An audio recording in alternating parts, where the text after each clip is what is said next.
jumping around. They rush 4. Plenty of time for John. Now squeezes, steps up in the pocket. LA can run inside the 10. Head first. He dives off the 5-yard line. 65 horsepower trap. It might pop wide open, Rats. Get this in! Yes, sir, Rats. Nice going, baby. Yes, sir, Rats.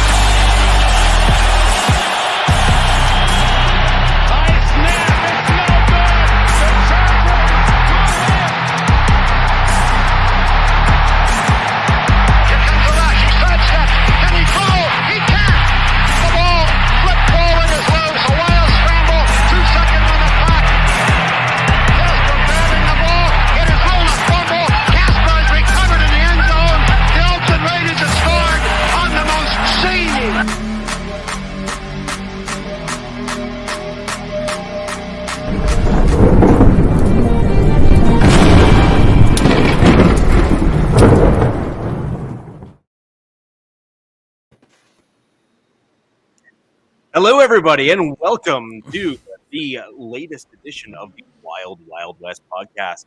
I'm Richie Riche of the MHRT Network. To my right, cameras are mirrored, don't you know, is Wi-Fi Willie. And down below me directly is Jacob of Arrowhead Addict. And diagonally, and Coach, I'm not going to ever be able to get that point right. So thanks for joining us, and that is Locked on Defense. So, we're going to have a huge show today, guys. We have packed a bunch of stuff in this show, including our own mocks for our own teams, and we have pulled up each of our rosters to kind of showcase for the world to see. So we're going to kick things right off with some around the NFL news, and we want to hear from you. What type of news do you want to maybe talk about to start off with? But I'm going to start the show off with just one piece of news that came out in a pretty big way, I'd say about Friday or so of last week. And that was the news about the Department of Justice, as well as a few others within the U.S. Disclosing, or it was disclosed on them, I don't know which, but either way, the news came out, with regards to the Washington Commanders and the fact that they've been under investigation not only for the photos involving, the cheerleaders and whatnot, but also for some of the financial mishaps that they had with regards to the NFL and some of the other elements. So I want to just kind of turn it over to you guys. What do you think? What do you think is going to happen? What do you think is the end result of all this? I'll go and start off. Look, I mean, Snyder's got to go. There's no other way to put it, man. There's no spin on this whole situation. I mean, I don't know anyone who defends him. The guy's a freaking creep, and like what he's allowed to happen under his purview is just ridiculous. And now you've got, you got the House of Representatives, you got the Senate, you got the Federal Trade Commission. You have attorney generals from multiple states looking into this whole situation. Yes, thank you to that comment. It is an absolute dumpster fire. I have an expletive way to put it, but that's the best way to put it. Coach, go ahead. Yeah, way to get right to the end game. Jacob, I tell you, way to get right to the end game. I mean, I envision it being very ugly and very public embarrassment for NFL owner, and I'm sure the league is not happy about this whole situation in its entirety.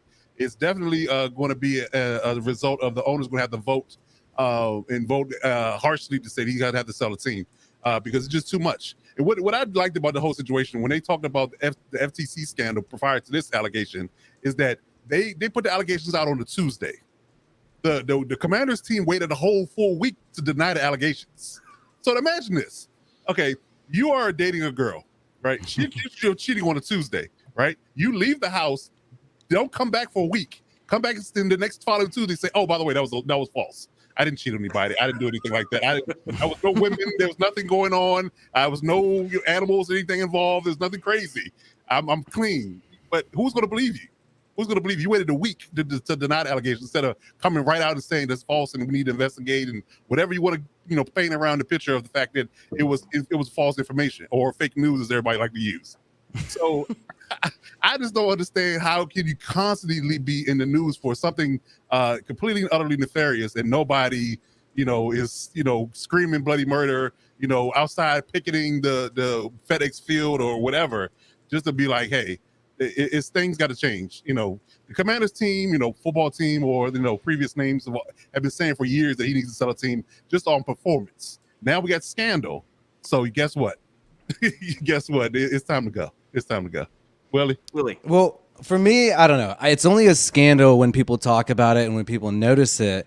And whenever I see all this news happen about Daniel Snyder, the first thing I think is, why is the magnifying glass on Daniel Snyder? I think if you put this magnifying glass on any other owner, you're going to find things that are inappropriate. You might even find yourself some cheerleader photos and stuff like that with other owners. Look at Robert Kraft. We saw the video of Robert Kraft in the massage parlor, but I think he was getting a Deshaun Watson massage is what I think he was getting. Obviously, we know he was getting a little investing in something that brought him a lot of pleasure. Let's just say that euphemistically. He was and there's no spotlight on him. The Patriots organization has been caught with Spygate multiple times. I think it's actually 4 times. And just recently, wasn't it 2 seasons ago, they had somebody caught filming another team on their sideline, and that organization has been successful and seems very cozy with the current commissioner, Roger Goodell. And so I always wonder, why isn't the spotlight on someone like that? Why aren't we asking, should Robert Kraft have to sell his team?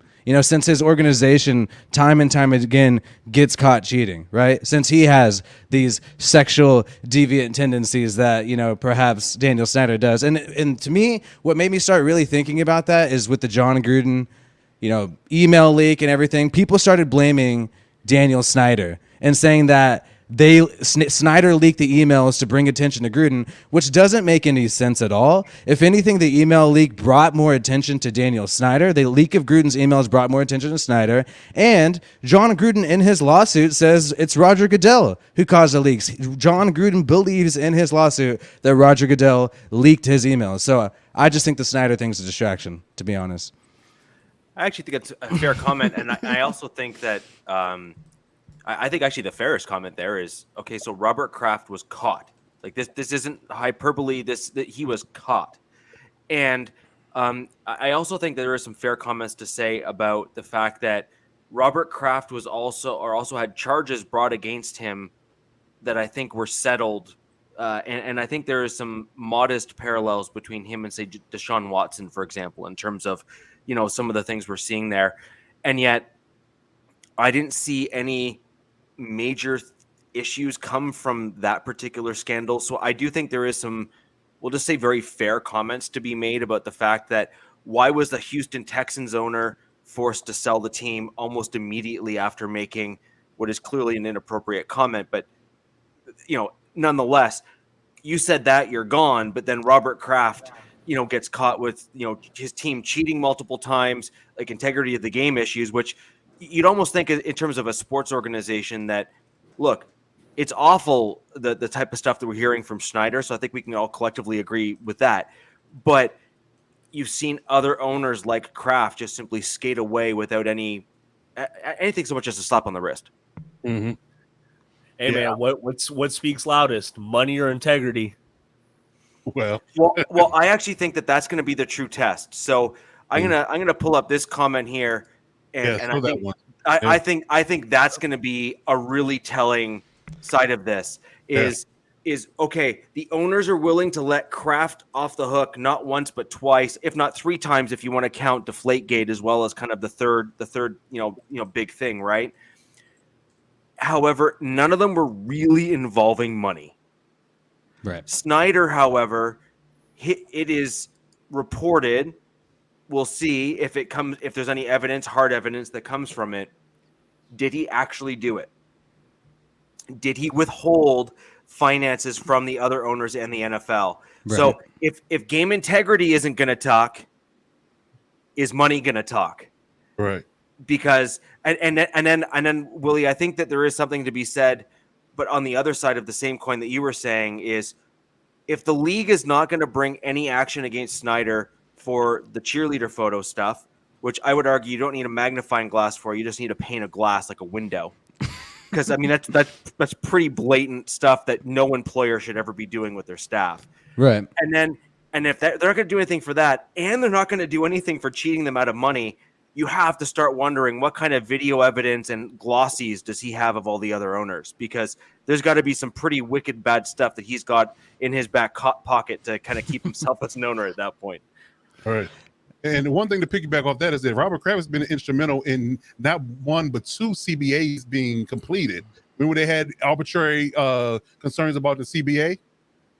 Robert Kraft was instrumental in bringing the players and the owners together and getting a CBA done and getting them back up on the field. So you're looking at it from that perspective. If the league's money is being affected, and Robert Kraft not being involved in it, that's a lot of money versus what Snyder had did. So you got to look at it like this: Daniel Snyder is costing me money, and Robert Kraft is making me money. So I'm gonna let Robert Kraft slide, but I'm Daniel Snyder. You got to fall on the sword.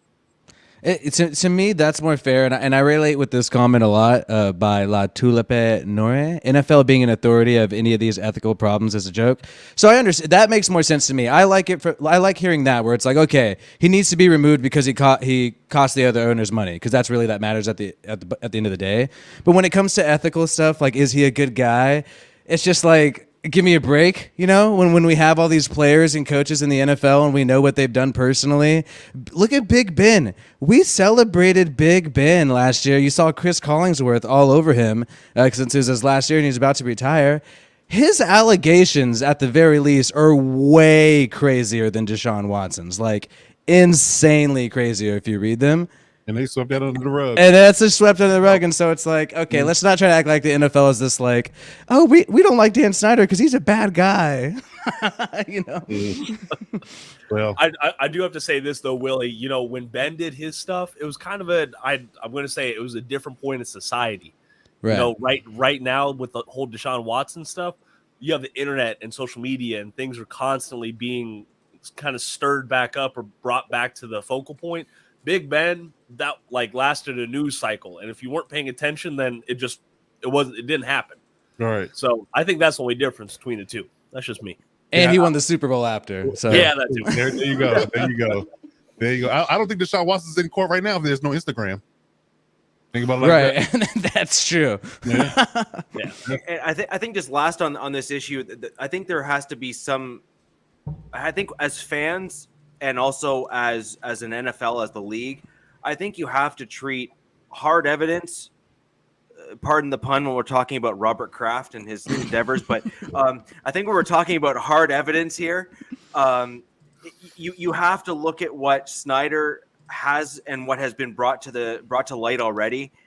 Even with just a John Gruden email piece, Willie, as you mentioned, there is a hard evidence that some really, really bad things were happening within the Washington Commanders now. Hard to keep up with their name changes. But the Washington Commanders have a documented, cannot deny you did this, full stop, we're done. And then I think that when you get into, one person saying I didn't do something and then another person saying that I did do something, I think as an organization, if you're going to then try to, enforce discipline, that becomes a much, much more difficult thing to do. But when there's that hard, firm evidence to say you did it, here's the proof, you can't deny it, I think that puts the league in a position where they need to take action. Yeah, it almost have to. Yeah, Right. exactly.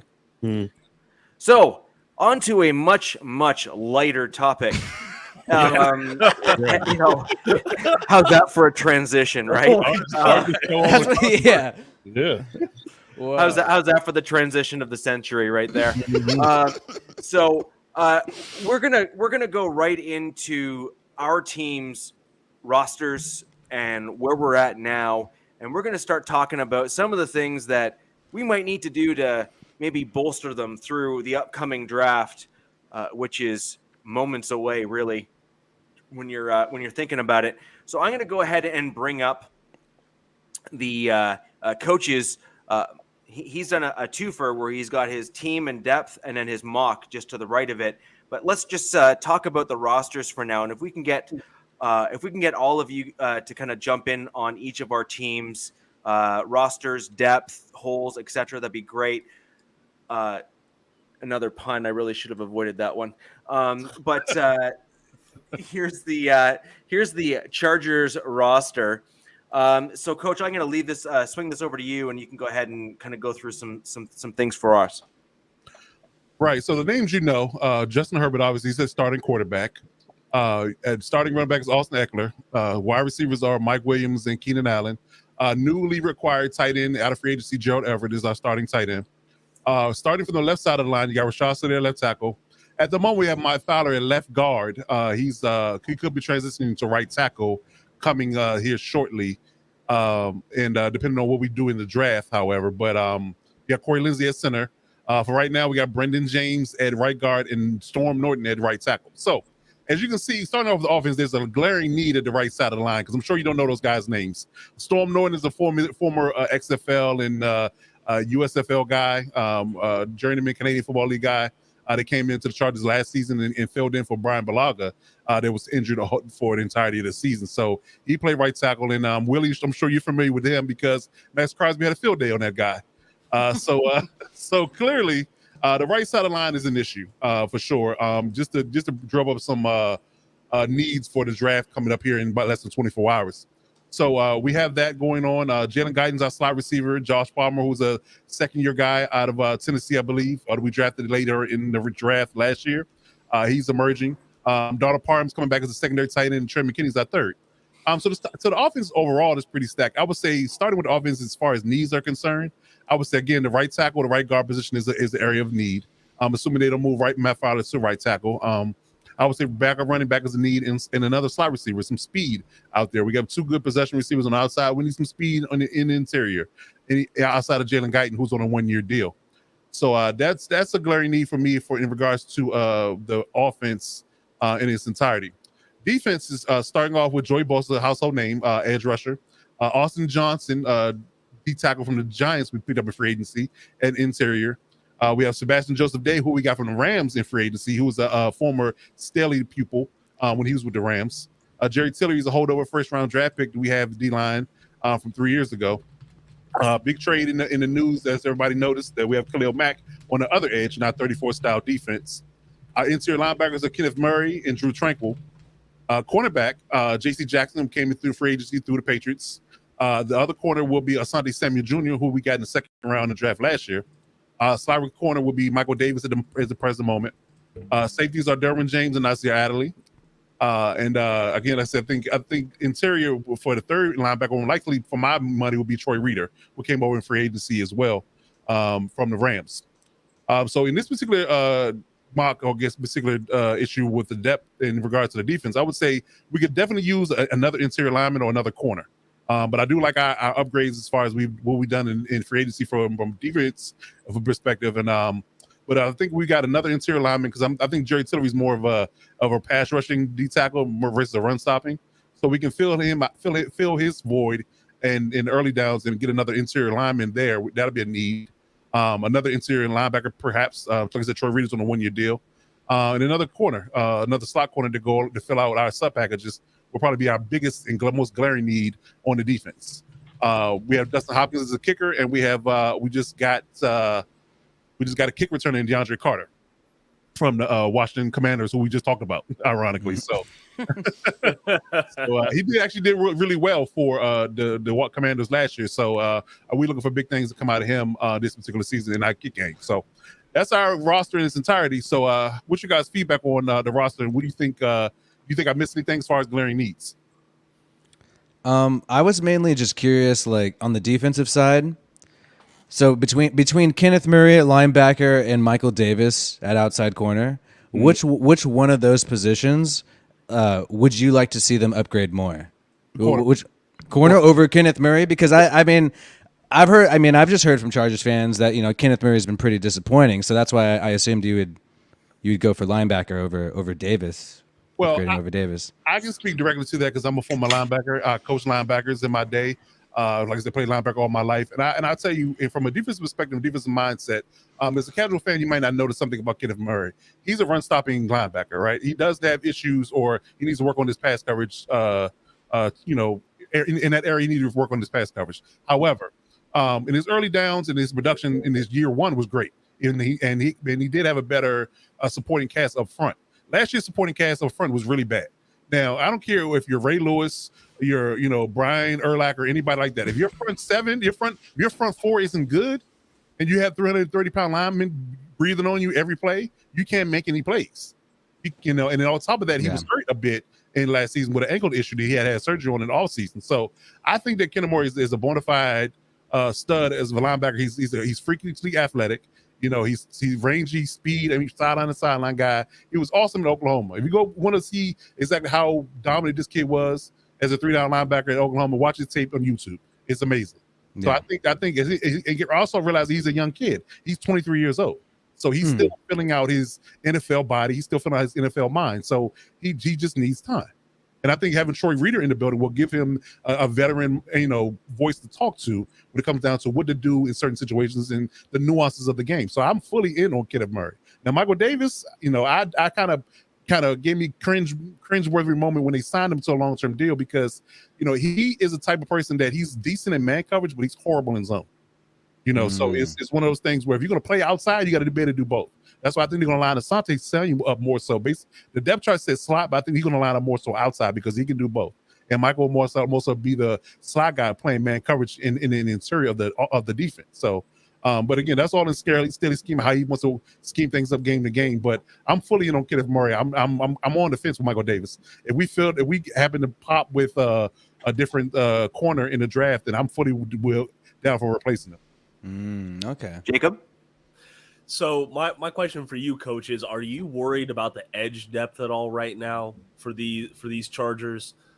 Because there's you're gonna have a drop off when you go from Khalil Mack and Joey Bosa, but I mean it's a pretty noticeable production drop off. Like, are you concerned about that at all? Yeah, slightly, because Joey and Khalil have had a little bit of injury history. Khalil more so than Joey, but Chris Rumble, who we drafted in the later rounds, who's a second generation kid who played pretty solid in college, is a good backup, and I'm sure that he's had a year to fill out because there was issues with he had to put on a little bit of muscle to play edge in the league. So I'm assuming he took care of that in the offseason.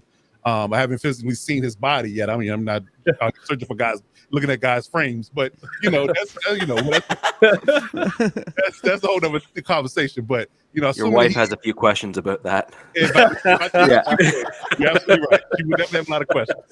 So assuming that he noted, he has self-awareness and realized that he needed to bulk up a little bit. I think he's our primary edge guy, and I think that they could potentially address another edge guy in the draft later on, because I think the depth of the edge rushers in this draft class is pretty high. So I think if they address that in the later rounds, it's something they could add to the room and make it better for the defense overall. Okay. So just before I ask my question of you, Coach, anyone in the chat, if you have any questions for Coach with regards to his roster or roster depth, please throw those comments there and we can bring those up and get them answered before we go into the mock to fill the holes. So my question for you is kind of what you've spoken about briefly already, but that is Asante Samuel Jr. being the only person that you have basically as a slot cornerback. So to me, that is dangerous, and that's just putting it mildly. But who else do you see filling in that position if you don't end up getting another slot corner in the draft? I mean, that almost seems to me as if you need to scream and run into, round 1 or 2, and you have to draft that position. You don't have a choice. Right. Yeah, I fully believe that they could get I saw a couple of guys that have really, caught my eye as far as sleepers are concerned in the draft. So, but they happen to not pull that off. I believe that based upon scheme, I think that they want to feature Alohi Gilman and Mark Webb a little more in safety.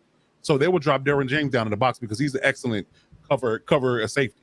So I think that they had to be pressed into duty to have him do that. I think they would drop him down in the box and have him cover a slot or a tight end at any given moment. So I think that would be something they would do schematically if they didn't have the depth that they really wanted at that position or injury happened. Okay. All right. Excellent. So I'm gonna shimmy shake this over, and we're gonna zoom in over to your draft. I hope that's big enough for everyone to see. Yeah, I'm pretty proud of this, by the way. I just want to let y'all know that. They were too. I'm not gonna lie. I got not as great grades on mine, but I don't care. I like the guys that I picked. So Take it away. All right. So first round, we got the luxury of getting Chris Olave at 17, which I love because a 4-3 guy, another slot receiver, somebody that can stretch the field, good route runner, refined route runner, already pretty polished coming out of college. So I definitely like Chris Olave at 17. We don't have a second round pick because we traded that for Khalil Mack. So we'll forward over to the third round. We're getting Dylan Parham from Memphis, a great interior guard, which actually will help us out, like I alluded to earlier on the right side of the line. Definitely we'll have them playing right guard. Yeah, right. I know you do, right? I think a lot of people like him as a third or fourth round guy. So if you can get him, definitely get him. But I hope he falls to the Chargers at 79.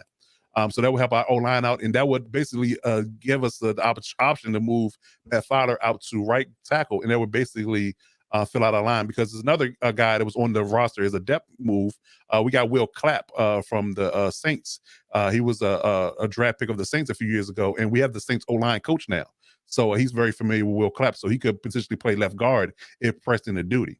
But as I get into it, I got another pick that came in as an A-plus guard that can fill in as well in the sixth round. But overall, 4-0 to the fourth round, we get Kalen Barnes from Baylor, the track meet of a football team that is the Baylor Bears, right? Kalen Barnes ran a 4.2 340 in the combine. Very tall, rangy corner, can't run past him, have really good ball skills, and he fell to me in the fourth round, and I jumped on it like it was nobody's business when it came down to picking him in the fourth round. So that'll be my slot corner. In the fifth round, I lucked up and got Tyquan Thornton as well from Baylor, another 4.2 guy, a receiver, over 6 feet tall. I think he's 6'3", 195 pounds, 4.2 40. Another guy that can stretch the field. And round 6, I got Joseph Izuadui from North Carolina as the other guard. So I'm definitely feeling good about my O-line and my receiving core at this moment. As we're not even through the drafting in its entirety. Now, another guy who I really like, a lot of guys aren't paying attention to because he's an HBCU guy from Fayetteville State, Joshua Williams, who's a really good corner, highly acclaimed corner out of the CIAA, my conference that I played college football in, ironically. So he's going to be my sixth round pick, and he add depth to our cornerback room. And then Jack Sanborn in the seventh round, a linebacker from Wisconsin, who's a tackling machine. And I was like, how is this guy falling to the seventh round? I was amazed. I didn't even think to take a linebacker there because we had depth in that position already, but you couldn't pass up on it. So I got Jack Sanborn for depth to add to the interior linebacker room. I got Brock Purdy as a backup quarterback, because honestly, truly, I'm okay with Chase Daniels being a locker room guy, but if Justin got banged up in a particular point in time, I'm not comfortable with him playing quarterback for us long term. So I was like, maybe we need to bring a quarterback in just to kind of be an understudy to Justin. And then in the seventh round, the second to last pick, I got Austin Deculus from LSU, and I'm amazed as well at how he felt that far. It's adding more depth to the O-line room.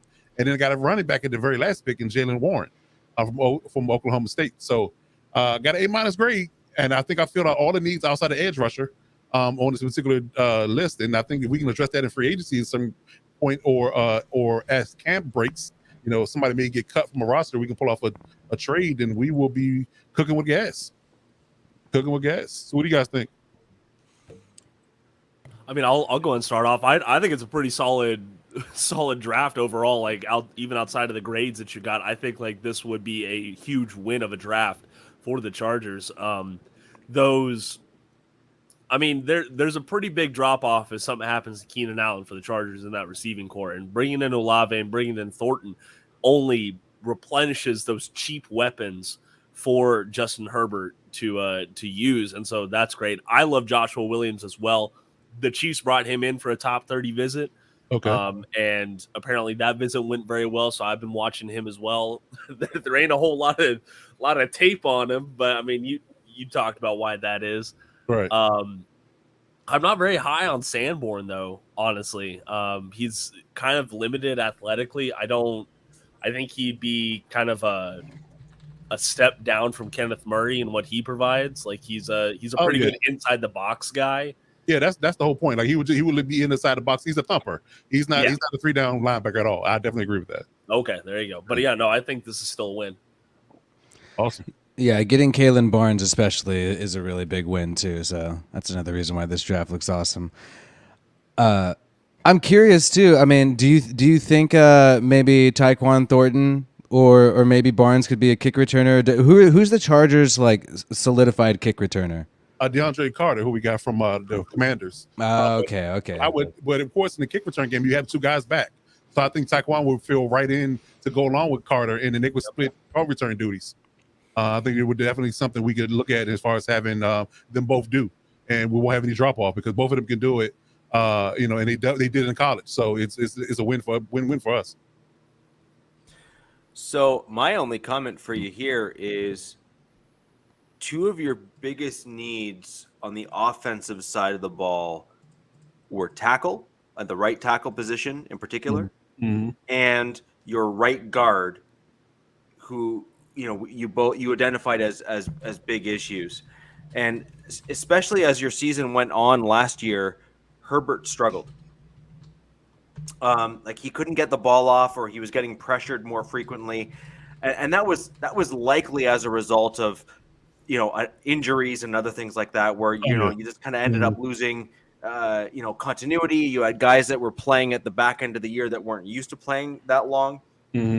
So I see you've got Dylan Parham there, who could likely solidify that right guard spot, but you have not done anything to solidify your right tackle. So I'm just curious, just as a football fan, why go wide out in the pick 17 spot and not go after protection for your young quarterback, who you guys are going to need to see if he is capable of withstanding a full season and playing up at a high level? Well, because they have the option of playing Mike Fowler at left guard or right tackle, because he played right tackle in Pittsburgh. So the versatility of him being on the roster will help us in that regard. So we would draft 2 guards, move Matt Fowler to right tackle, and then the line solidified. So that would basically be the fix there. So that's basically what ended up happening with Matt Fowler playing right tackle. And if Herbert gets hurt, you got Brock Purdy though, so you're good to go with your draft. Right. Right. But yeah, overall, I like the way that the draft landed. Like I said, I think we need more weapons. We need more dynamic at wide receiver, and I think we nailed that with those 2 picks with Olave and Thornton, and we got better in the interior O-line and got better at receiver and corner. So I think it was a pretty good draft. Hopefully the Chargers are listening. If we land that, trust me, I'll be celebrating and singing praises. I might dance on my roof. Who knows? But if they follow anything close to that, then this definitely a win for the Chargers, and we're gonna be looking good going to the season. I think that draft is looking really nice for you guys overall. So I'm just, really the big question mark for me was the right tackle, and I think Jacob asked and Willie both asked other kind of questions that were pertinent. So moving on to the Kansas City Chiefs and Diet Andy Reid, we're gonna go ahead and we're gonna go pull up what is now one of my least favorite colors, which is red. Oh wow! On the screen, a lot of red. Yeah, a lot of red on the Chiefs side. So, so we got the 2022 Kansas City Chiefs offense, and I'm going to throw it over to you, Jacob, to go ahead and give us a breakdown of what you have here. Well, thank you. Of course, we have the best quarterback in the AFC West, quarterback Patrick Mahomes. We have the worst running back in the AFC West, running back Clyde Edwards-Helaire. We have Travis Kelce, of course, our franchise icon, and then it gets a little dicey from there. We got Juju Smith-Schuster in free agency. We got Marquez Valdez-Scantling. He corrected the Kansas City media today on his first name pronunciation, so that'll take some getting used to. We have Mecole Hardman, and then we have a pretty solid front line, I think. Orlando Brown Jr. at left tackle, left guard Joe Thuney, second-year center Creed Humphrey, second-year right guard Trey Smith, and the injured right tackle Lucas Niang.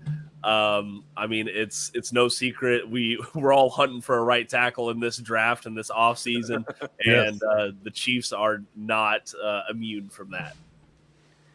I was going to say, it looks like Willie ran away after you started announcing your offensive line. I hope that's not going to be indicative of the D line of the Raiders, but we'll we'll go from there. Mundungus, you keep his name out your mouth. We don't talk about him on here, all right? He's gone. Speaking of running away from teams and things, at least no one could run faster away. I mean, This is true. okay, so I just want to make sure I heard you right. Oh god. As long as Tyreek Hill ran away from the Chiefs really quickly, you're cool with it. Yeah, you know what? Okay, all right, good. All right, it's okay. Okay. I agree. Good job. Yep. All right, now onto the defense, please, Rich. Yeah, just give me a sec. We're going to go ahead and flip that Sorry up onto about the screen. I didn't put mine together as nicely as Coach did. Well, So yeah, good as Big Tex. yeah. We all have our design flaws. Yeah, we do. I'm far from an artist. I'm an analyst. I'm not an artist. There you go. It still is weird seeing Juju Smith-Schuster on the Chiefs, though. That really still is. stood out. Yeah. Yeah. Well, hey, I mean, there's going to be so many TikTok videos. All the TikToks. Oh yeah, So Jackson. many TikTok videos. I mean, between Jackson Mahomes and Smith Schuster, I mean, it'll be all Chiefs on TikTok, right? That it will. But there's nothing to celebrate with this defense right now, honestly. So starting off, we got defensive end Frank Clark coming back on a restructured deal.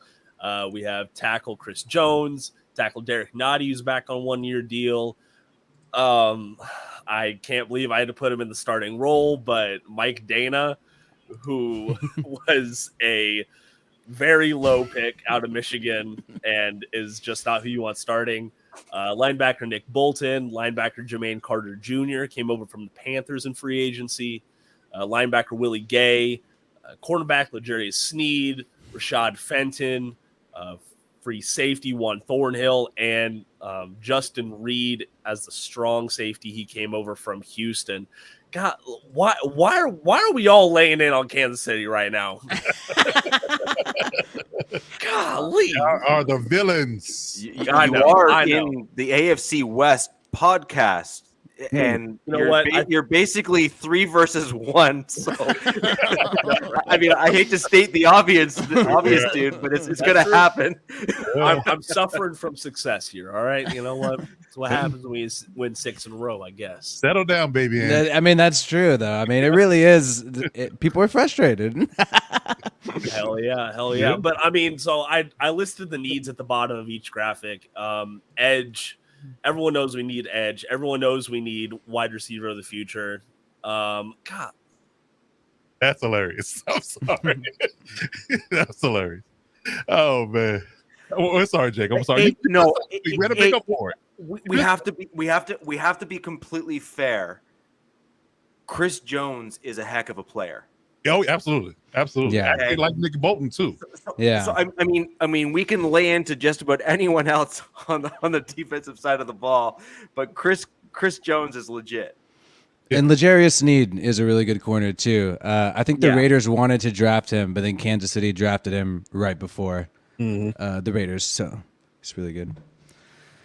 All right, so you have your tiers there. Do you want me to bring up your mock and we can kind of go through kind of how you went about addressing the needs of the team? Okay. And Willie Gay. I really like Willie Gay. I like that player. He's got a great name. I was going to say it. Wow. Wow. Yeah. It's definitely. Oh wait, I can't hear Jacob. I might have muted. He's muted. You're muted, bud. I said insert Robert Kraft joke here, but Oh wow. There you go. look, I absolutely loved this draft. You know, we told each other we couldn't trade. I don't think that Kansas City picks 12 guys this draft. There's going to be a lot of moving around, moving up, maybe even moving down. But I feel like this is a really solid draft overall. So we started off with Georgia wide receiver George Pickens. You either love him, you either hate him. He's got great film. I don't see his off-field stuff as issues. I see kind of some hard nose. You know, he's not going to take your crap, sort of stuff, you know. But that's just my perspective. And so, does the name Tama Ali ring bells with anyone here? Absolutely, absolutely. That was the last edge rusher that we drafted from Penn State. So we're gonna dip into that well again here with Arnold Ebiketie. Really long speed guy. He's got a good frame to put some muscle on. But for a bigger guy, we went down to USC for Drake Jackson. He recently upped his weight back up to 270, and word on the street is that his testing went pretty solidly. So I think he's a good project to invest in. Sticking with the dogs, I'm going up to Nebraska with quarterback Cam Taylor-Britt. He's got a decent size. He'd be good on the outside, I feel like. I don't like him on the inside, but I think he could hold his own on the outside. Now, for the 94th overall pick, I reached a little bit, but there's a reason. Jelani Woods, he just jumps off with his athleticism. Ooh. You could see the potential that's there. And I definitely think that I don't know if there's a spot for him in Kansas City, but I think that if he comes in, he might push some other folks out that don't have that potential. So I took him there.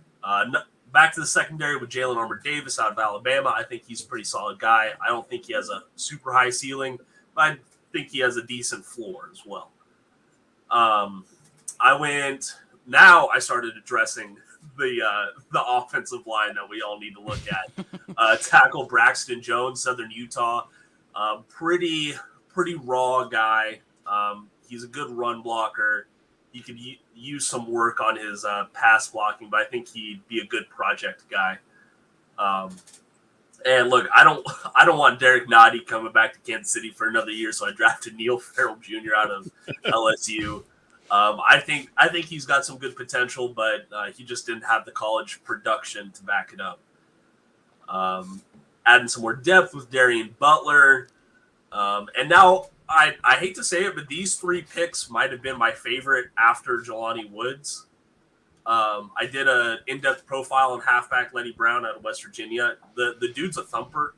I think he's going to do good things if he gets an opportunity. And there just isn't a thumper right now on the Kansas City Chiefs roster.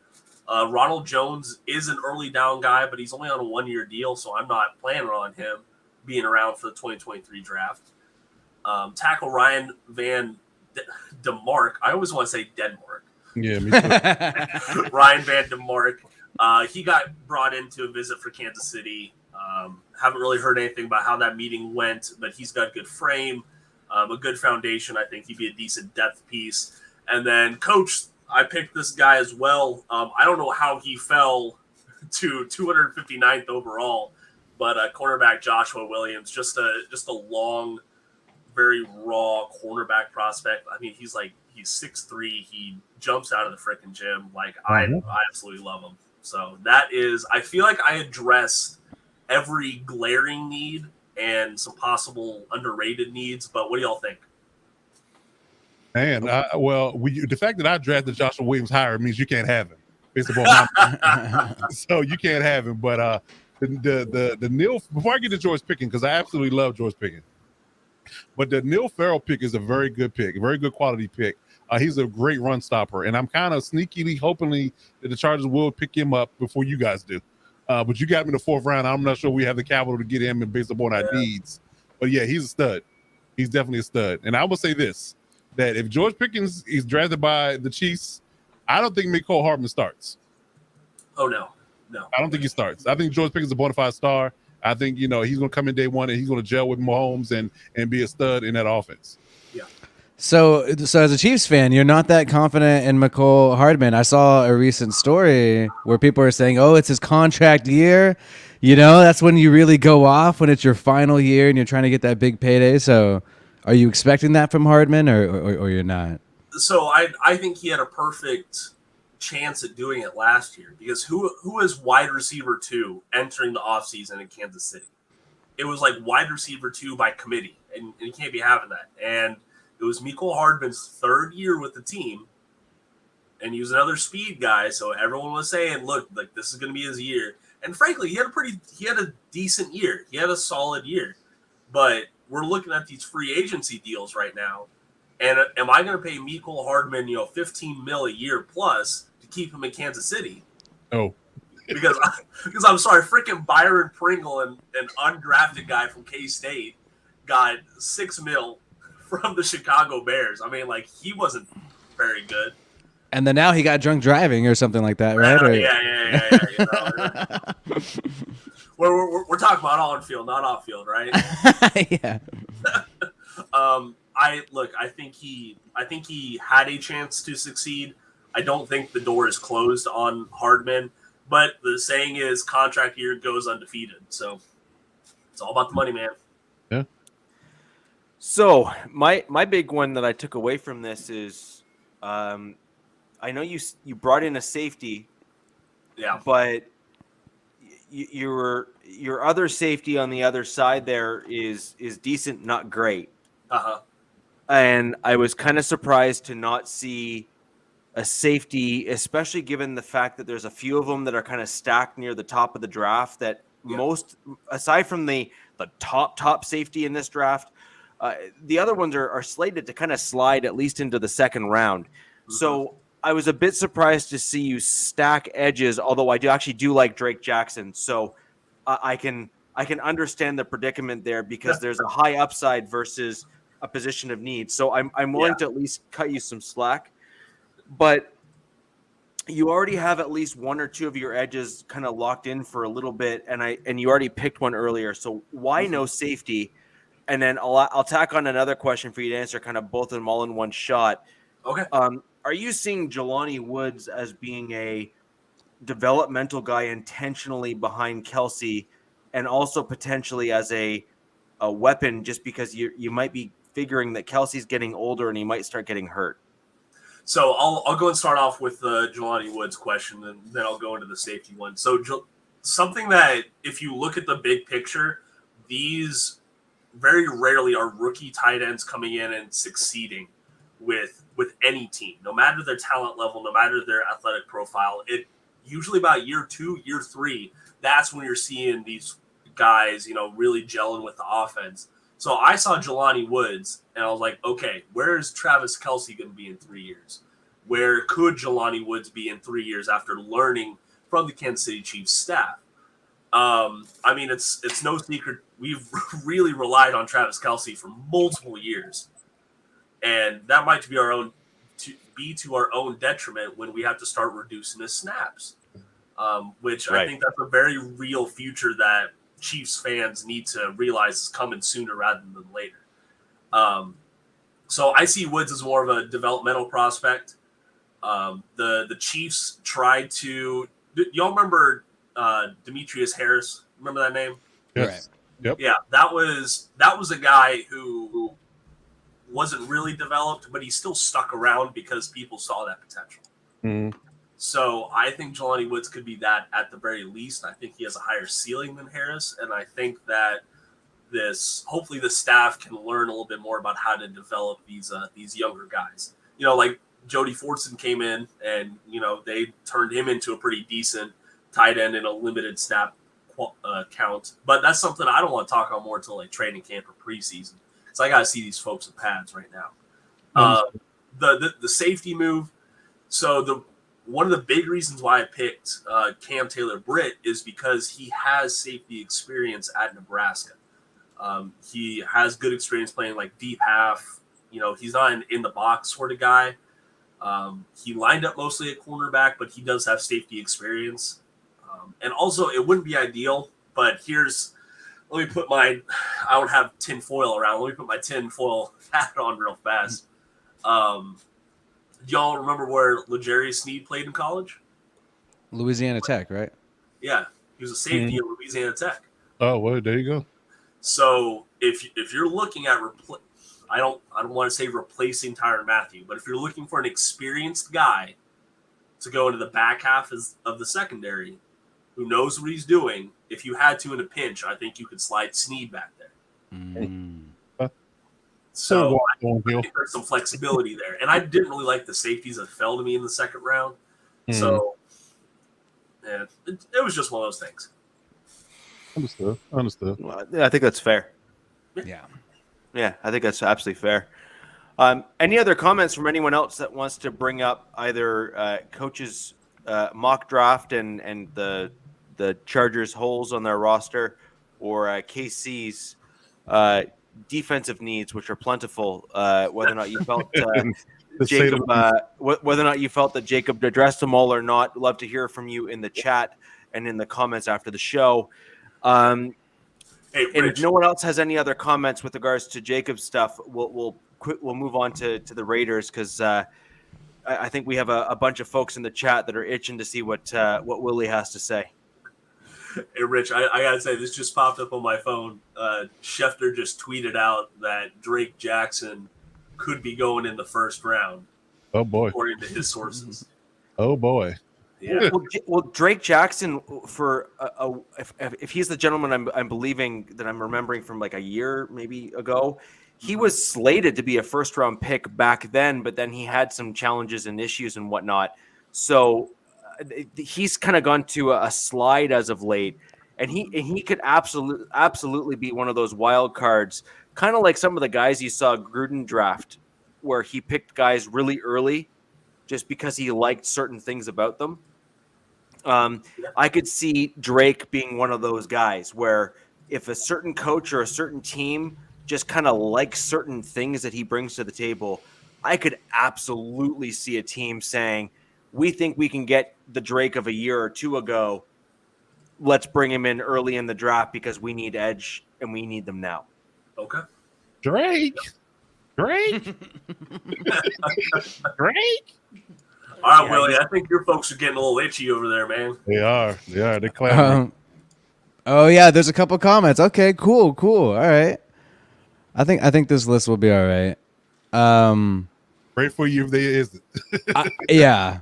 I just tried to make it big. I mean, I like this. This is my depth chart. I mean, offense is pretty obvious. I think I accidentally forgot slot wide receiver Hunter Renfrow on the offensive side. So Raiders fans, feel free to massacre me because I realized something was missing. So I guess I might get killed for that. But anyways. For the record, he's one of my favorite players on the Raiders. Yeah. I would not have forgotten him. So all of your hate mail can go to Willie. You know where to find him. And don't worry, guys. He made sure to put Foster Moreau on there. Okay. Oh yeah, I know. I actually did make sure to put Foster Moreau over Hunter Renfrow. That's how messed up this is. But I did put Bryan Edwards in there. Third round pick in 2020. I think he's going to start over Demarcus Robinson, the former Chief. Who is competing with Bryan Edwards there.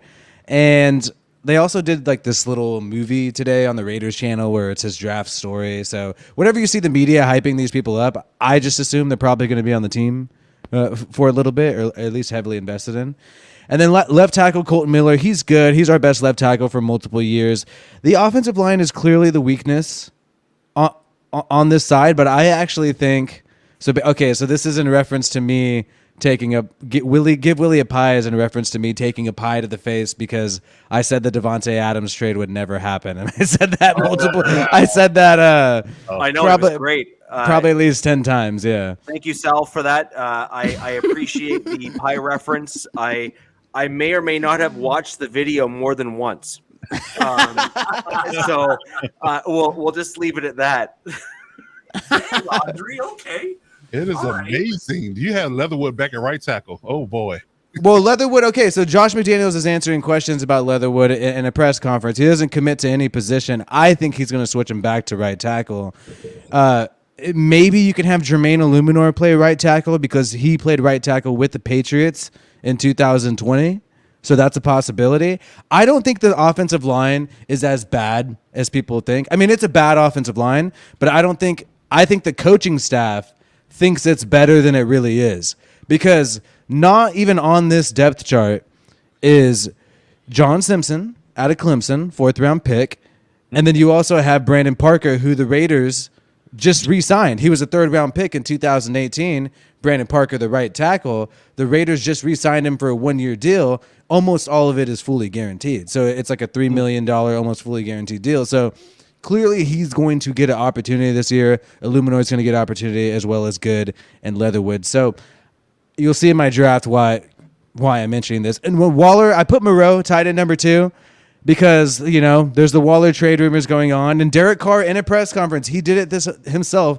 Derek Carr in the press conference said, "Oh, I signed my extension in a team-friendly way so I can keep guys like Hunter Renfrow and keep guys like Foster Moreau."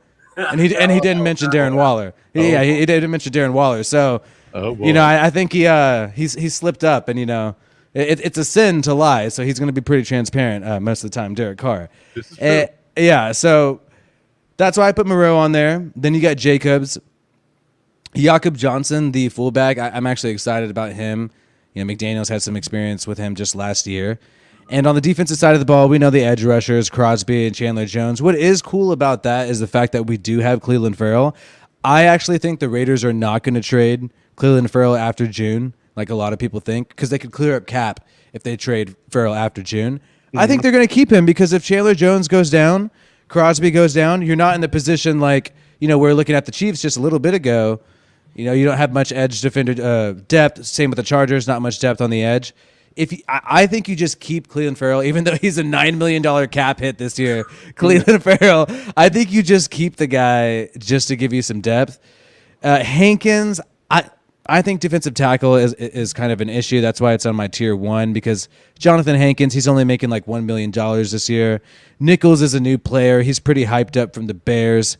But defensive tackle is something where we've never really had long-term investment in for forever. I mean, it's been so long. Maybe since Richard Seymour, we haven't had long-term investment in defensive tackle. And Jayon Brown from the Titans, I'm actually really excited to see what this guy can do. He's a really great coverage linebacker, and Mike Vrabel liked him, and he's a former linebacker, so he obviously probably has some chops. Denzel Perryman made the Pro Bowl this year. I think he's better in coverage than a lot of people think. He's lost some weight. And then Divine Diablo, the safety converted to linebacker, he's pretty good as well. What's interesting here is Jonathan Abram. He's going to be competing with Duron Harmon at safety. And Duron Harmon has some experience with the Patriots. I think he could straight up take Jonathan Abram's spot. I mean, I would not be surprised at all if that happens. Abrams on his final year. Mullen, Rocky Sin. I mean, I'm saying these guys are the starters, but who knows? They're on their final year of their contract as well. Nate Hobbs, I think, will start at slot. However, Gus Bradley is the guy who drafted him. Gus Bradley is the guy who really likes him. I'm not sure Patrick Graham of the Raiders is necessarily going to be on the Nate Hobbs hype train. I think Nate Hobbs did well last year, but he played cover 3 the whole time in the slot. I mean, that's pretty much all he did. So who knows what's going to happen there if he's going to really do Patrick Graham's defense and do what he would like in the slot. But right tackle, guard, defensive tackle, clearly the biggest needs. You have a lot of corners. You have Anthony Averett, who I don't even have on here, the former Raven. He's got a fully guaranteed $4.5 million deal. And I don't think you need to draft a corner high up. That's why I put that to tier 2. In tier 2, I also included linebacker because Jayon Brown's on a 1-year deal along with Denzel Perryman. And quarterback, Nick Mullins is our backup quarterback. Josh McDaniels straight up said to one of our beat reporters like a month ago that he wants to draft a QB in the later rounds and develop him over time. Just like they did in New England with Jacoby Brissett, Jimmy Garoppolo. He wants to continue that same thing with the Raiders. And tight end, I have to put this in the draft needs because apparently Darren Waller is going to be a Packer. Cut it out. Cut it out. Thank goodness. Get him out of the way. Oh man! Now if he leaves, hey, listen, I'm fine with it. But you know, the Raiders would be crazy to trade him. Yeah. Honestly, true. They'd be crazy to trade him. There's a couple of reasons why I would not be surprised. One, because they are going to re-sign Foster Moreau. Like that is clearly going to happen. And Foster Moreau, 4th round pick out of LSU with Coach O, you know, I think he's going to command some money. And Darren Waller, I honestly, there's rumors that he wasn't getting along with Carr. I didn't originally believe those rumors, but I haven't heard any trade rumors about any other player on our team besides Darren Waller. Like who's a solidified starter. So and we know for a fact, this is a straight up fact. Nobody could deny this. A straight up fact is that in the original Devontae Adams trade, there was an undisclosed player that the Packers sent. Now the question is, were the Raiders into that? And people say, oh, just because they sent it doesn't mean the Raiders were into that. Well, why even mention that you sent it? Why even mention that you sent Darren Waller unless you're unless the Raiders were into that idea? And then there was the whole franchise tag situation why they couldn't trade Waller in the package. So I mean, I don't think it's insane, especially if you get a lot of draft capital and then you got some people in New England who think they could scout pretty well. I have a funny feeling that Waller was the undisclosed player because that's he been. was. No, he was.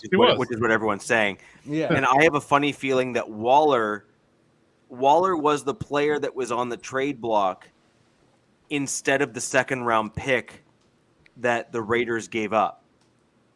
I have a funny feeling that the Raiders' initial trade package was likely first this year, Waller instead of the second round pick this year, and then I think you guys, was it just the first and second that you gave up this year? Right, exactly. Yeah. So I have a funny feeling that you guys were giving up a first and Waller instead of your first and second round pick for Adams.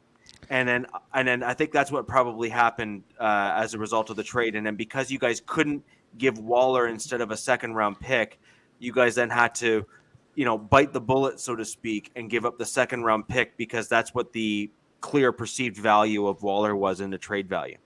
And what could be happening right now is that the Raiders and the Packers maybe agreed informally to say, hey, I'm just going to give you the second round pick for Waller since we can't do it in this trade. We'll just do it in a separate trade. And then maybe the Raiders just held on and said, well, wait a minute. Maybe we want like a little more than just a second round pick for Waller. Maybe the Raiders did something sketchy and kind of backed out of a deal that they agreed to informally is what I'm saying. And now is this countdown. And I don't know. I just think that something crazy is going to happen draft night. It's in Vegas. I think sometimes these media tells play out in the most dramatic fashion. So I would not be surprised. You might be right, because looking at this roster, y'all could definitely use a lot of draft capital to fix this roster, because my goodness. Well, on the offensive line, but I mean, I'm confident in the receivers. I think the receivers are fine. Running back. The best part of it. It's not the receivers. It's the right side of the O-line, interior D-line, the linebackers outside of Perryman, and maybe a corner. And honestly, if you said that Daron Harmon is going to challenge Abram for that safety spot, I would move Abram down in the box in a linebacker spot. I mean, you could, because Divine Diablo is a former safety out of Virginia Tech, moved to linebacker. Maybe you could do that with Abram. Who did? Diablo got hurt towards the end of last year. Yeah, I think so. I'm pretty sure he played in the final game against the Bengals, though. Yeah, he was could be hurt, wrong. though, in that late middle section, I believe, where he got hurt. So I think that's something that you have to be somewhat concerned about when you're talking about a guy going from a position that is sometimes more coverage than it is physical. And if you're going to move him to a more physical position, can his body withstand that type of impact when he's not used to it? And really the biggest thing is that we're switching defensive schemes. This whole time, Patrick Graham, our coordinator, has been trying to act like, oh, who knows? We might run a 4-3. Then you go and pick up Chandler Jones, and it just feels like you're going to run a 3-4.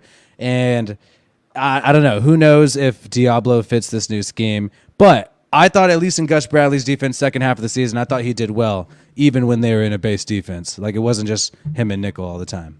Well, when y'all didn't play the Chiefs, obviously. But, yeah. Oh, yeah. Outside of that, when we fumbled and, really just, I think Deshaun Jackson like lateraled the ball backwards when he was about to score a touchdown. Do you guys remember that? Yes, he's famous for that. He's done that more than once in his career. I mean, I was just like, that was yeah, I deleted that recording of me live streaming.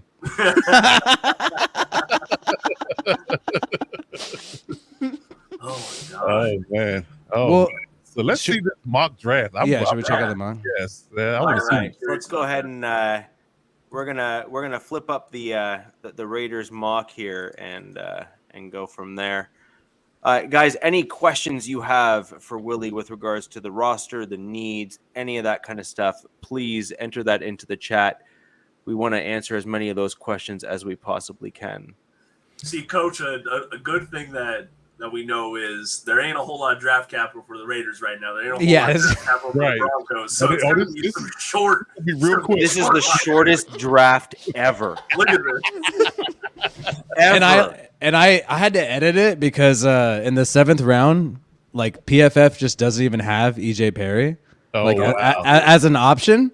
So I had to like edit it in Wow. because I really do think they're going to draft EJ Perry. And anyway, though, Marcus Jones, he was available in the 3rd round, and we pretty much our 3 starting corners are on 1-year deals.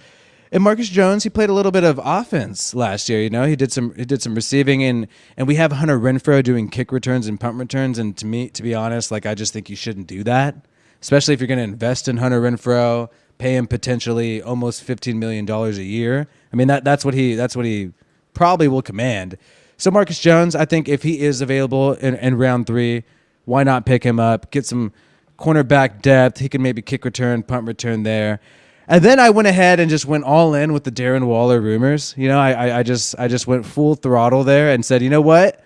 The Raiders have met with multiple tight ends. They've met with Isaiah Likely from Coastal Carolina, and they have met with James Mitchell from Virginia Tech. By the way, the Raiders also had a top 30 visit with Marcus Jones. That's another reason why I selected him there, because it's like, you know what? They don't want Renfrow returning kicks, and they already met with the guy. James Mitchell, they met with him too. Maybe this Waller thing's going to work out. Maybe it's not. Either way, why not have some insurance policy? James Mitchell, receiving style tight end.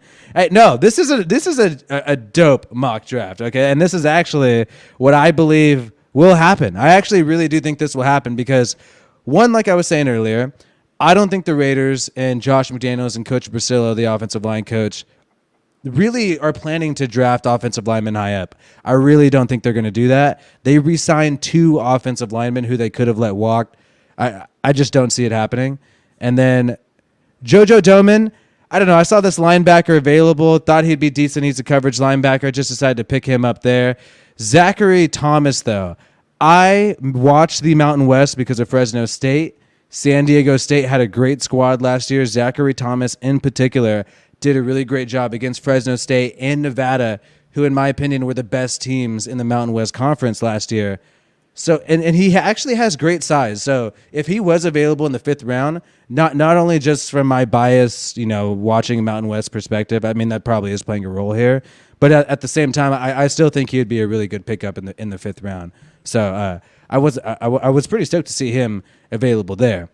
But yeah, I think EJ Perry is the big one. I just selected Derek King, so that's why there's that C- thing there because he was still available. Okay. But then I just typed in EJ Perry, put the Brown University logo because the Raiders had a top 30 visit with EJ Perry, and you only get so many of those visits. EJ Perry's not mocked to anybody in the 7th round, not mocked to, you know, he's projected to go undrafted. Did really well in the East-West Shrine Bowl. That's where he has shined because Brown University, you know, no one's going to give you props when you're balling out against Harvard. You know what I mean? No one's going to give you too many props there. But he did well. He won some awards. He won some awards out of Boston in New England. I think it was like New England Offensive College Player of the Year, something like that. I think Josh McDaniels has had his eye on this guy for some time, and I wouldn't be surprised if EJ Perry is drafted in 7th round and is maybe a practice squad guy or makes the 53. And he's the guy that McDaniels has been talking about, the QB to groom for several years. Okay. Well, we know he's smart if he went to Brown, so you got to go to Brown. So we know the kid's smart, but you know whether he can play quarterback or not is left to be up to desire. But I definitely think he's definitely got a 3.5 or 4.0 average. But here's the thing, though. Everything that people say about Gruden, I actually think is true about Josh McDaniels. Where people used to say Gruden's this like QB guru guy. He thinks he could freaking coach up Nathan Peterman to be better than Derek Carr. You know, people used to make comments like that. Josh McDaniels, with what he's done with Matt Castle, switching up the offense, excelling with Cam Newton, even picking Jarrett Stidham, giving him a shot, and then making Mac Jones a Pro Bowler in his first year. I actually think Josh McDaniels is a little full of himself and thinks that he could probably take some QB and turn him into something over several years, kind of like what Gruden and it was trying to do with Nathan Peterman. I can agree with that. Yeah. But although the thing is that because he's done that with other quarterbacks. So he did that with Brissett. He did that with Castle. He did that with. There's been a few other quarterbacks in New England where McDaniels made them look like they can win because they kept on winning even with the backup quarterback. Now, sadly for you, that would mean that Carr would need to get hurt, which would be probably better for all of us, not so good for you. And Raider Zach, just on the flip side, Willie did call his mock draft dope. And the good news is to your comment, you do actually burn dope. So that's everything aligns. So all is right with the world. But when people want to talk about predictions, no one knew that we were going to pick Alex Leatherwood with pick number 1 last year. So I don't I don't think anybody's going to be accurate. Yeah. Sorry, Rich. I agree, but he's now your starting guard, not right tackle. And until proven otherwise, he's still a guard and not a right tackle, and you picked him in the first round. And unless you're Nelson, like the Giants have there, you don't pick a guard in the first round. Unless you know what I mean, you just don't. Now, if Leatherwood can turn into an elite guard, then I think the pick turns out to be a pretty solid one. But in order to pick a guy at that position that early in the draft, you have to be within that top 3 to 5 to even make it worth your while. Here's what I will say, though, is that Tom Cable, our offensive line coach last year, is currently unemployed. And to me, I don't really pay attention, to what happens, or why a coach got fired. I just look at where did they end up after they got fired from that job. Greg Olson, our offensive coordinator, found an assistant role with the Rams. Our defensive coordinator, Gus Bradley, obviously is the D coordinator of the Colts now. So the fact that Tom Cable is unemployed and the fact that Josh McDaniels, his regime, has decided to re-sign 2 of the offensive linemen that he had, and he sounded confident in Leatherwood playing right tackle at his pre-draft press conference. I think they are putting the blame on the O-line coach last year. Oh. And even if they're wrong, and maybe I don't agree with that, you don't agree with that, I think that's where their mindset is, the Raiders coaching staff. I think that's fair. Yeah. I think that's fair. And then I also think that the AFC West, and I'll put myself in that same category too, needs to be honest and realistic with ourselves that both the Raiders and the Broncos are changing schemes again. And right. The Chiefs are solidified because Andy Reid's been there forever, and Staley there has been there for now. He's going to year 2. So you guys are basically locked in. What you guys have is what you guys have, and it's just tweaking what you have in order to improve what was already there. Whereas the Raiders and the Broncos are in a completely different space and a completely different spot than anyone else in the AFC West. And I do think that it is fair, at the very least, to say, we don't know what we don't know. And right. However, that being said, though, I mean, normally what you end up seeing is a guy looking good in certain situations when certain things occur. And then you can kind of extrapolate that into a scheme change. So, for example, we saw some of the guards, for example, on the Broncos do really well when we started pulling them, but then they weren't doing very well when they were just playing the straight power. So now when you look at them in the Nathaniel Hackett system, you can kind of look at what they did last year and say, well, you did really well when you were being pulled. Well, the outside zone and stuff involves a lot of motion, a lot of movement. You're probably going to do really well on that type of scheme too. So at least for the Broncos, I feel that we have at least some glimmers of hope in terms of some of our linemen that struggled in a scheme that wasn't designed or particularly well suited to them. I'm very, very skeptical when it comes to Leatherwood being anything other than a guard, because I didn't see anything good when he was slated over at right tackle. And I will give credit where credit's due. He improved greatly when he was put in at guard. Right. I mean, we'll see what happens there. He still played right tackle at Alabama, which is one of the best colleges in the country and playing against basically NFL talent most of the time. But on the E.J. Perry comment, though, it's not about, seeing Derek Carr get hurt for E.J. Perry to play.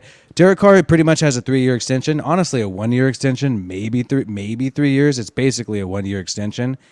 If things don't work out, you could work in somebody like E.J. Perry in year 4 when his contract goes out. So that's all I'll say for that whole draft thing. Okie dokie, guys. So we're going to move on. I did mine a little bit different than the rest of you did. I broke up and I did kind of a full depth rather than just the starters. I thought that would give both those that are Broncos fans as well as those that are not Broncos fans a bit of a depth insight in terms of like who we have on our roster. So without further ado, this is the Broncos 22 offense depth chart as it stands today. Just a few points of order. I highlighted in red the areas on the offense that I felt were the biggest points of need for the Denver Broncos. That's why those particular positions have red text above them or just highlighting them. And I did my best to highlight in bold those players that we brought in as kind of key free agents in the offseason, just to let everyone know kind of who's new and in what position they're potentially slated to be on the team. So, I mean, I think everyone at this point that's played the Broncos knows that our starting left tackle is Garrett Bowles. Also, for those that saw when Bowles got hurt, Calvin Anderson, the gentleman directly below him on the depth chart, really stepped in and played very well at the left tackle position when Bowles got hurt. I did also miss him at the right tackle depth chart, and if you were to slot Anderson in, he would be directly below Billy Turner on the depth chart if you're going to look at him.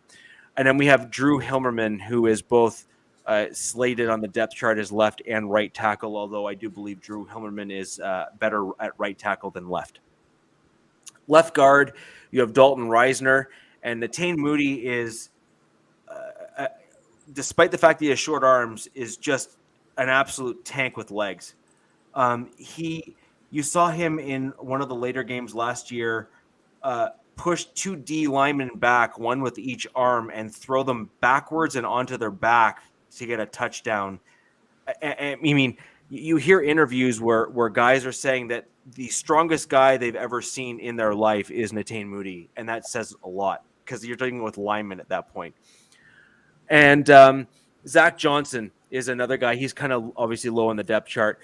Now, I think this is the biggest highlight, and you'll see kind of in my mock where I have guys taken.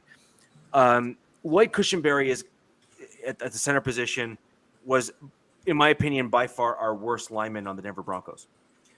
He allowed the most pressures. He allowed a lot of breakdowns, and I think that he negatively impacted our two guards in such a way that I think it was really a big issue for our offensive line. Graham Glasgow we brought back this year on a restructured deal to reduce his cap space and cap hit. He is also fully capable of playing the offensive center position. So even if we don't draft a center, I could very well and easily see Glasgow taking over the center position from Lloyd Cushenberry. For those of you who don't know, Glasgow was our starting right guard last season, and his best years before he came to the Broncos were with the Detroit Lions, and it was at the offensive center position. We also have Quinn Miners, who was our one of our top draft picks last year, also known as the Belly. By the way, you have to go check out. He's got merch and everything. It's awesome. He's a fantastic lineman, although I have him slated as the likely starter at the right guard position because I believe he played better for us there than even Graham Glasgow did last year.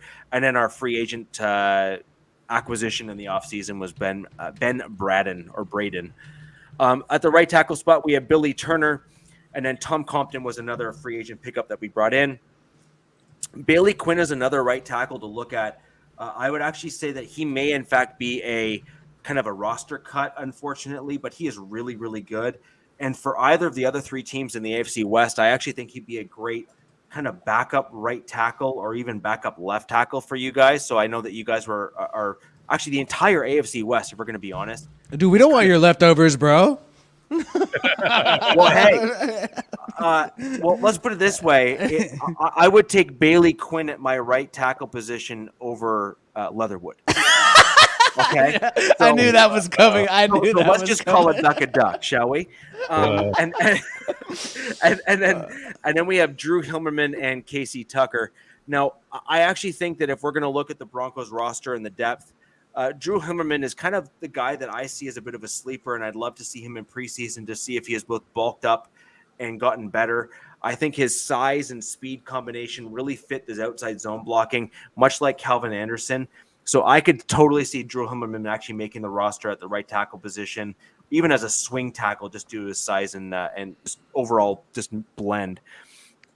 Russell Wilson, Brett Rippon, and Josh Johnson are the quarterbacks. Currently, I have them ranked based on kind of the fact that they played and where they played. And then we go down to our wide receivers. Cortland Sutton, Tim Patrick, Jerry Jeudy, and KJ Hamler are kind of the quote-unquote household names that most people are aware of and know. Seth Williams was a draft pick last year, and Kendall Hinton is the Hall of Famer. Let's make sure we remember that. You may remember his name because he was the quarterback that was forced to play for the Denver Broncos during that COVID year when all of our QBs were in close proximity and in that kind of COVID room, and he stepped in. He's actually turned out to be a really good kind of Swiss Army knife style wide receiver for us. And Russell Wilson has actually brought him up in several pressers in terms of some of his route running. And then Tyree Cleveland and Travis Fulgham, I have no idea who that guy is, but they were either late round draft picks or later round draft picks and are currently on the roster as well as depth.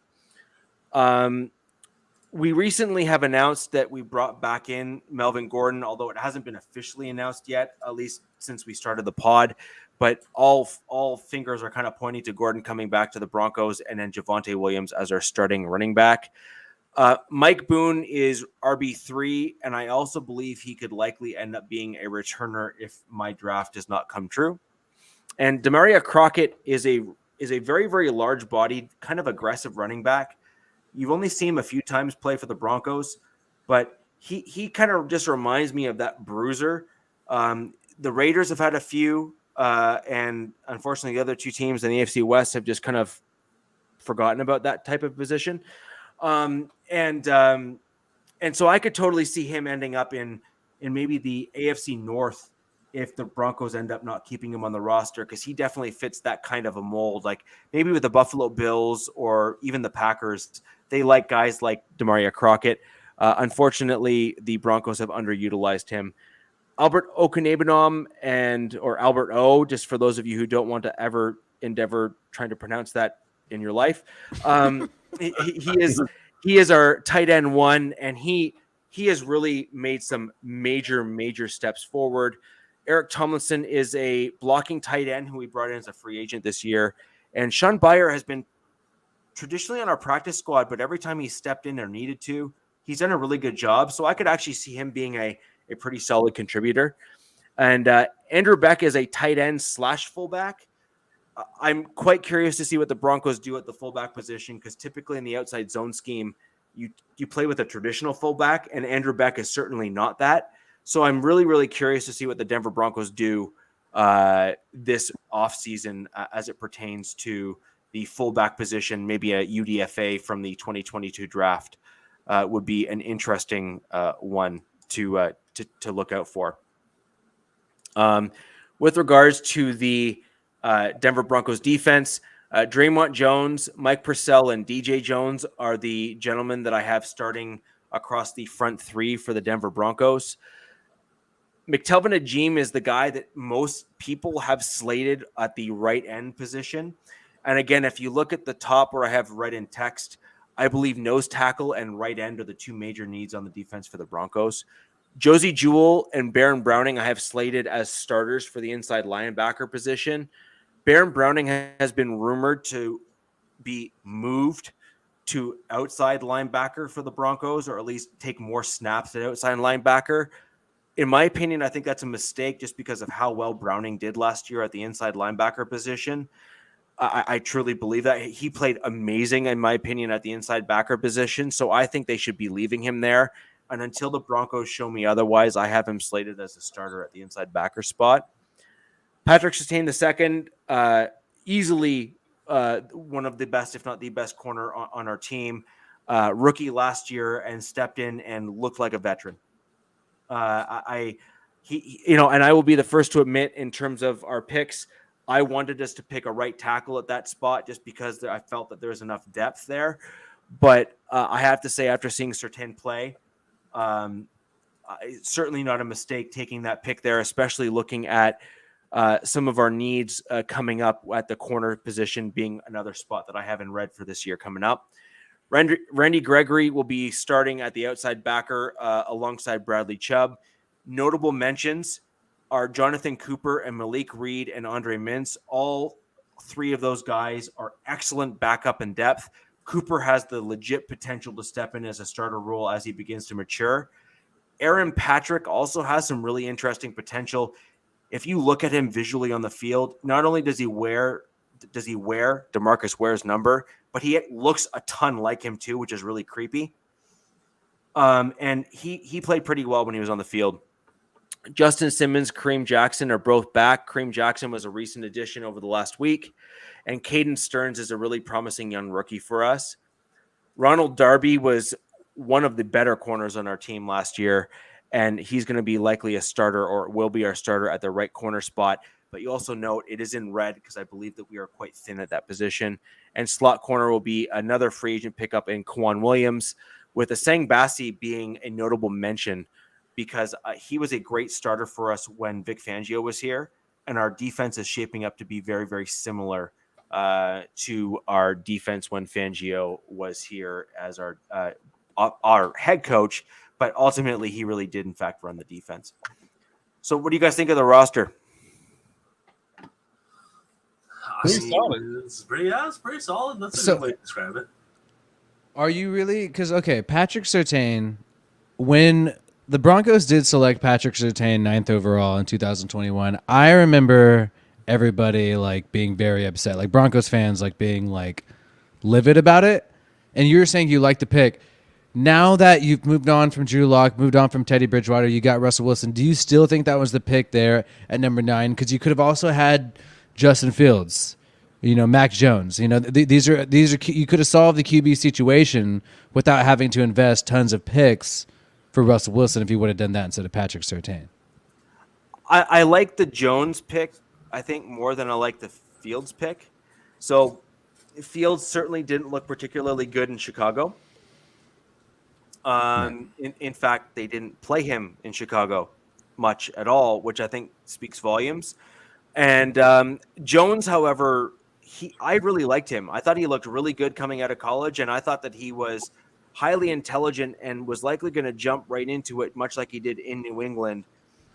That being said, I think Jones has a pretty hard ceiling, and unless the right roster is around him, I think he'll hit that ceiling and kind of stay there. So I'm not really sure that I would have wanted to pick any of those. My personal preference is to build the line in front of the quarterback, get a really solid offensive line, and then bring in the quarterback. I think the Broncos have a decent offensive line, but I think there's some room for improvement. And I think that once you solidify the key offensive line positions, I think the pick of Russell Wilson was the better one for us, because I also think that he helps to kind of steal what Eric Mangini has kind of said on TV. He's a bit of a force multiplier where he can start taking your wide receivers to the next level because he can elevate them. There's only a handful of quarterbacks in the NFL that can do that, and I believe Wilson is one of them. Hey, Rich, before you go to your mock draft, I do have a quick question on the offense. Are you – so with Fant gone, are you not concerned at all about Albert O being tight end 1 and really the only viable tight end on the roster? But Bayer really did impress me when I saw him play, but okay. I'd be lying if I didn't say I saw it as a need. Now, I didn't want to highlight 20 different spots on the roster just because I see everything as a need or whatever. And yeah. If you're a hammer, you're always going to see nails, right? Yeah. And so I wanted to be a little bit reserved when I kind of highlighted a spot. I believe Tomlinson is that great blocking tight end that will kind of play that special teams / run blocking role when you need a guy in there to do that kind of stuff. And I believe Bayer and Albert O, if we're pushed into it, can fill the hybrid roles of pass catching / run blocking if you need it. Now, I do believe that we do need a fourth tight end to be to lack of better words, an Albert O clone or a Noah Fant clone to fill that role as a rookie to kind of come up with them. And not to steal thunder from my tight end, or sorry, my draft, but I do have a tight end picked specifically for that. Perfect. So let me just give me a sec. I will quickly bring up my mock, and I'm sure there will be many Broncos fans that dislike it, but I don't care. All right. So, for me, I went for what I felt was a mix of positional value for our team, people that I thought could start sooner rather than later, regardless of position. And so I went with the center because I believe that based on when we pick in round 2 and based on our team's needs, that Cam Jurgens from Nebraska was one of the better centers in this draft. And because I felt that he was better even right now today than Lloyd Cushenberry, in my opinion, I felt that he was the better pick to pick in our round 2 with the 64th pick. There's a bunch of other options I could have gone with. I could have gone edge. I also could have gone cornerback. But ultimately, I felt that I'd be able to pick up a reasonable cornerback later in the draft with similar skill sets, and I felt we had enough depth on the roster and good enough coaching to elevate some of our rookies as time went on, and that's why I picked the rest of the draft the way that I did. Moving on to Alontae Taylor, he's a cornerback, the cornerback that I really like in this draft. I think he's kind of a good blend between speed, size, length, that sort of thing, and I also think he fits the general scheme that the Broncos have. I know other mocks have him going to the Broncos as well. I tend to agree with their general assessment. And then Kellen Deich he's within my top 4 tackles to slot in potentially on the right side for the Broncos, which is one of my needs for the Broncos. And that's why I picked Kellen there. I felt that he has some good skill sets, and I think that our coaching staff can coach him up. This is the tight end that I had picked to kind of fill in for that hybrid role between a blend between a pass catching tight end and a blocking tight end. Again, much like Alberto, I decided to go with someone who you might not be able to pronounce their last name or first name for that matter. And I thought that was a common theme at least, but I felt that he is a great tight end for the Broncos, fills in the role that we would need him to fill in, and can also learn and develop because we do have some depth at that position, unlike the Chiefs, who have kind of just the one and that's about it. Where I felt that he would have time to learn and develop, maybe build some strength and that sort of thing. Actually, not so different from what Albert O did when he came to the Denver Broncos. Albert O had some size and speed as a nice blend, but really did need to build some of that strength to help in the blocking game. And I felt that this would give the same tight end here. I'm not going to be able to pronounce the name, so I'm going to be able to try.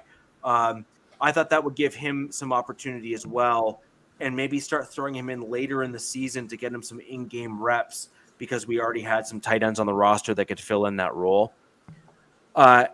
Coach, you and I had the same guy. Yeah. Next, I had him filling in for the same role. So I didn't go super fancy on our special teams simply because we only have the one guy that's a household name, and that's Brandon McManus.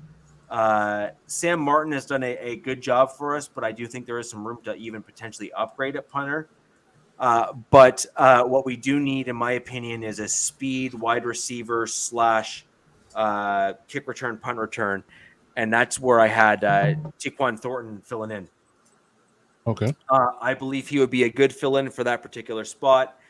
And I also think that with some of our other wide receivers, as well as Russell Wilson being a technician, I think that he can help someone like Thornton polish his route running And I think when I look at a guy like, say, Tyreek Hill, you might remember him. He's not on your team anymore. I feel that the route that he took in the NFL, where he came in with nothing but raw speed, was a great benefit for Hill. And then over time, maybe 2 to 3 years, you really saw Hill start to polish his route running. I'd like to see Thornton do some of that same stuff with the Broncos, and I believe that our offensive coaching staff is capable of doing something like that. So I think that's part of the reason why PFF gave me an F, and I said I don't really care, because I felt that position for our team was such a critical need because we don't have a punt or kick returner. And I felt that with Russell Wilson on our roster, he would be able to be elevated to fill in that role, and over maybe 2, at most 3 years, really start to look super polished. I have Eric Johnson coming in as a interior D lineman, which I think the Broncos do need some additional depth at. I have Joshua Williams, which I believe was on Willie's and Coach's mock, if I'm not mistaken. Probably for all the same reasons you guys picked him, right? Yep. He kind of ticked a lot of extra boxes for me. We need corner depth. He fit a lot of the needs that I felt we needed. And I felt that, again, we have enough depth in the various positions that he wouldn't necessarily need to start right away, but he would have enough good people in front of him he could learn from. And the last 2 picks here, Tyron Davis Price had some good kind of key things at this late in the draft. But ultimately, some of the guys that I had originally had slated falling this far were not there in the PFF draft, which is what we all chose to use for this. Mm-hmm. And then, again, interior defensive line. I think that if you can get a developmental guy like Noah Ellis, that you keep him on the practice squad, or maybe he makes into the bottom end of the roster, that is a huge value pick. Yeah, 340 pounds, I believe. Yes. Big man. Yeah. Mm-hmm. Yeah, I actually like the Cam Jurgens pick. I think that Linderbaum is not going to be there for you guys at 64, so I think that's the next best thing you could do at center. Definitely like the Kellen Diesch pick as well. I think he's a very underrated tackle. Might actually kick in the guard if he struggles at tackle or in camp, but I think he can play either potentially. Of course, I like the Tyquan Thornton pick and the Joshua Williams pick. Yeah, and the Noah Ellis pick is definitely a good developmental pick that you picked up in regards to the interior D-line. But I think you're pretty solid on the interior D-line. I think maybe some depth at linebacker I would have it addressed instead of that early D-lineman you took in the 5th. But outside of that, it's pretty solid. I mean, you don't need any wide receivers, obviously. Running back solid. You address the O-line. Tight end you addressed as well. So, yeah, I mean, I think it's pretty solid. I think the Broncos are actually kind of sleepers to do a lot of trading on day 2. There's a lot of picks right there in round 4, round 5, round 6, kind of bump up, 20 spots or so to go get a guy that's sliding. Coach, I could see the Broncos sliding up to get Limbaugh if he's slipping, past 50. Yeah. For some reason, I don't see that happening. But if he's falling that far, I could see them sliding up for that. I did a film review on Eric Johnson out of Missouri State. I think he's a great interior pass rushing prospect. He is raw, but he's got a big wrestling background. He has an NFL pedigree, very good hand placement for an interior guy. I really like him. And then I also did another profile on Davis Price out of LSU, really a thumper and could be a good goal line guy for y'all. But I think it's a solid draft. It's a solid draft, but do you think would Diesch start on your offensive line, do you think? Or would he just be somebody you develop? Because he has the size and strength issue, right? I saw him as a developmental guy. I felt that because we have a 1-year deal with his name, guy from the Packers, I felt that he was going to be a nice developmental Turner. I think he'd be a great developmental guy. Mm-hmm. Okay, that makes sense. Okay. Yeah. Overall, pretty solid. Yeah. Huh? Any other thoughts from the chat? Yeah. About anybody, just any team in the AFC West. People are talking about Mr. Unlimited.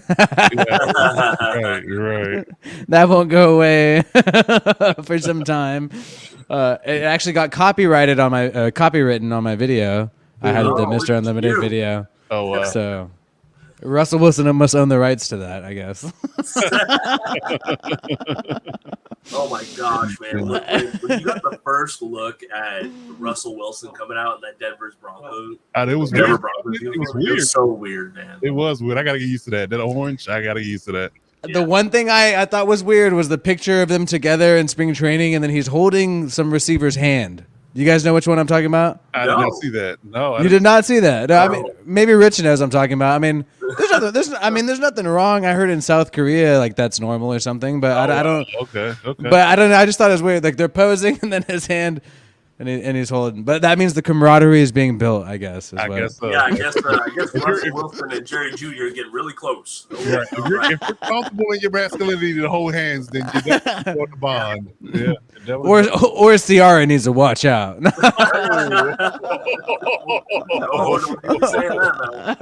Whoa. Hey, I saw this question pop up in the chat, asking about the re-signing of Elvin Gordon. I kind of think it's an underrated signing, personally. I think it's a slam dunk. It's a slam dunk. Oh, yeah. Yeah. They need that depth. I don't think they want to burn Javonte at both edges for having been the primary back. So I think it's a slam dunk for them to re-sign him. For sure. Well, he had 17 touchdowns, right? Who did? Yeah. Really? Did he? Melvin? It was like 10, 17. It was something crazy in his tenure here.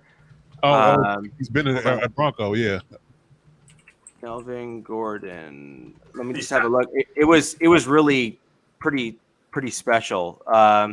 So yeah, he had 17 touchdowns across 2 years. Okay, that's good production. So last year he had 8, and then the year before he had 9. Nice. So when you're looking at his production here with the Broncos, it really is pretty hard to replace that type of production with the team. So I think that there is something to be said for for that type of production and re-signing a guy like that. And we basically had him up to $5 million in terms of his contract, what I heard from Ian Rappaport. So if we had something like that, then that's great. Yeah, like I said, slam dunk signing to definitely give you depth in that run game and takes a lot of pressure off the offensive line to have to worry about pass protecting a lot because you got to throw the ball 50 times a game. Definitely unique balance. Definitely unique balance. I like it. Melvin's a pretty decent. Is he a good pass protector? I can't remember. It's been a while since I watched his tape. Yeah, I would say so. He's going to pass. He's a great pass. He's great in pass pro. And Williams has really started to develop a fair amount in that area as well. But Gordon has always been pretty good in that respect. And he's very, very underrated in terms of his receiving capabilities. In the back end of 2020, there was a game where he caught this kind of very awkwardly thrown pass that really had no business being caught by anybody, but he still caught it and brought it to the ground and didn't fumble it. And I think that's kind of one of the things that a lot of people forget is that he really is, that good. This is a good one. John Raider Snake said, poll time. Who has the best mock draft? You can't pick your own. Everybody's just gonna the fans of whatever team are just gonna pick, their respective team. So that's what's gonna happen. But I mean, these mock drafts weren't as crazy as I thought they'd be. I mean, there was a couple. There was 1 or 2 players each mock draft where it's like, oh, there's no way that guy's gonna fall that deeply. Mm-hmm. But for the most part, it seemed pretty believable. I actually think a lot of these mock drafts. Cool. I like it. Yeah. If I had to pick one of y'all's mock drafts I like the best, I honestly like Coach's the best, personally. I felt like it addressed the most holes on the actual roster. No offense to Rich or Willie. I both think y'all's mock drafts were pretty good and filled the needs, but I just think Coach's was better. Yeah, I think that also helps when you have the first round picks on the various Yeah. teams where you can kind of do certain things at certain spots where you're not stretching for guys. Whereas I think for the Raiders and the Broncos, unless the Broncos trade up and package picks and unless the Raiders do the same thing, I think what you're going to end up seeing is a lot of stretches to hit certain players and positions at certain spots in the draft simply because they're not going to be there the next round. They're not going to have the option of doing the standard thing you get in drafts, especially when you're trading those first and second round picks. Yeah. So I think that's about going to do us for tonight, guys. We had one heck of a packed show. It was always going to be tough fitting it all in such a short period of time. We had some really great chat questions and everything today. And if there's anything else you guys want to ask us, please bring it up in the comments after the show. I know I circle back, and I know several of the other guys do, and we answer your questions. And everyone's channels are all down below in the video descriptions. Please go ahead and like and subscribe both to the videos and our channels. We introduce new content daily or weekly, depending on which one of us you are following. And guys, for that, this is the Wild Wild West podcast. See you next week. And next week, happy